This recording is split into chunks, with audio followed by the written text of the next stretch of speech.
ಕರ್ನಾಟಕದ ರಾಜ್ಯದ ಜನತೆಗೆ RSSನವರ ಸಂಸ್ಕಾರದ ಬಗ್ಗೆ ಇವತ್ತು ಮಾತನಾಡ್ತೀನಿ. BL ಸಂತೋಷ್ ಸರ್ ಅಂತ ಒಬ್ಬರಿದ್ದಾರೆ. RSS ಸಂಘಟನೆಯಿಂದ ಮೇಲ್ ಬಂದವರಂತೆ. ಅವ್ರಿಗೀಗ 59 ವರ್ಷ ವಯಸ್ಸು. ಮೋಸ್ಟ್ಲಿ ಭಾಳಷ್ಟು ಜನ ಕನ್ನಡಿಗರಿಗೆ ಅವ್ರಿಗೆ ಗೊತ್ತಿರಲ್ಲ, ಅದಕ್ಕೆ ಹೇಳ್ತಾ ಇದ್ದೀನಿ ಅವ್ರ ಬಗ್ಗೆ.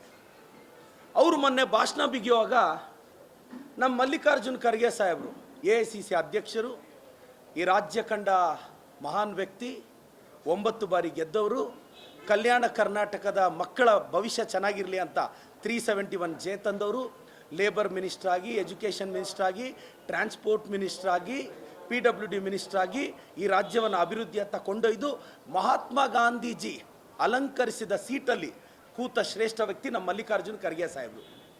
ಪ್ರಿಯಾಂಕ್ ಖರ್ಗೆ ಸಾಹೇಬ್ರ ಬಗ್ಗೆ BL ಸಂತೋಷ್ ಅವರು ಮಾತಾಡುವಾಗ ಅದೇನೋ ರಜಾಕರ ಆಡಳಿತ ಬಂದಾಗ ಅವರು ಅವ್ರ ಅಪ್ಪ ಅನ್ನೋ ಪದಗಳನ್ನೆಲ್ಲ ಬಳಸಿದ್ದಾರೆ. BL ಸಂತೋಷ್ ಸರ್, ಸಂಸ್ಕಾರ ಅನ್ನೋದು ನೀವು ಪದೇ ಪದೇ ಹೇಳ್ತಿರ್ತೀರಲ್ಲ, ಅದೇನು ಸರ್ ನಿಮ್ಮ ಭಾಷಣದಲ್ಲಿ ಅವರು, ಅವರಪ್ಪ, ಇಂಥ ಪದಗಳು ಯಾಕೆ ಈ ಸೋಷಿಯಲ್ ಮೀಡಿಯಾದಲ್ಲಿ ಮೋದಿ ಅಂಧಭಕ್ತರಿಗೆ, ವಾಟ್ಸಪ್ ಯೂನಿವರ್ಸಿಟಿ ಪಿತಾಮಗಳಿಗೆ ಇದೆಲ್ಲ ಬಳಸ್ತೀರಿ, ಗೊತ್ತಾಗ್ತಿಲ್ವಾ? ಅಲ್ಲ, ಖರ್ಗೆ ಸಾಹೇಬರು ನಿಮಗಿಂತ 20-25 ವರ್ಷ ದೊಡ್ಡವರು, ವಿರೋಧ ಪಕ್ಷದ ನಾಯಕರು.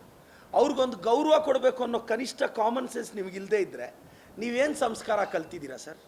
ಇನ್ನೊಂದು, ನಮ್ಮ CT ರವಿ ಅಣ್ಣ, ನಾನು ನೋಡ್ತಾ ಇದ್ದೆ ಗೂಗಲಲ್ಲಿ, CT ರವಿ ಎಂಬ ಪದದ ವಿರುದ್ಧಾರ್ಥಕ ಪದವೇನು ಅಂತ.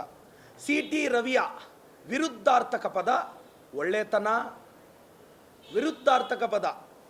ಭಾಳಷ್ಟು ಜನ ನೋಡಿ, CT ರವಿ ಅಣ್ಣ, ನೀವು ಬಾಯಿಗೆ ಬಂದಂಗೆ ಮಾತಾಡ್ತೀರಾ.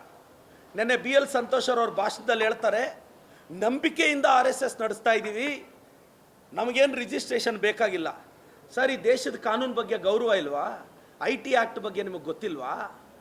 ಮತ್ತು ಯಾಕೆ ಕಾನೂನು ಪಾಸ್ ಮಾಡಿದ್ರಂತೆ? ಏನಾದರೂ ರಿಜಿಸ್ಟ್ರೇಷನ್ ಮಾಡಿ ನೀವು 106 ಕೋಟಿ ತಗೋಬೋದಾ? ಮತ್ತು ಹರ್ಘರ್ ತಿರಂಗ ಯಾತ್ರಾ ಸ್ಟಾರ್ಟ್ ಮಾಡಿದ್ರು BJP ಅವರು.